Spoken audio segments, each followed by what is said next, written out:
কথা কছি যে মোট এই মৌলানা কাছে যে অ্যাকশন নিয়েছে কই যে আপনার ফতুয়া এক জায়গায় হরে এক জায়গায় হরেন তো আঠি বাজেন যে এই মহা আপনারা এক হতে পারেন নাই পারবেন মোট মোল্লা মৌলানা যতটি আছে অ্যাকশন হবে হইলে কব যে আপনার ফতুয়াগুলো যেটা জিম্মা দেন এক মহা দেন হোকগুলি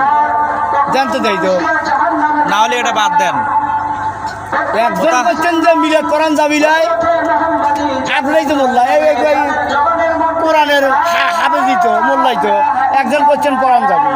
একজন করছেন দোয়া করা যাবি একজন করছেন দোয়া করা যাবি একজন মসজিদে নামাজ পড়া দিয়া মোনাজাত করতেছেন না চলে যাচ্ছেন কেউই মোনাজাত করতেছে না যার যার ইচ্ছা প্রায় জায়গায় এই অবস্থা নাই গিয়া বহুত জায়গায়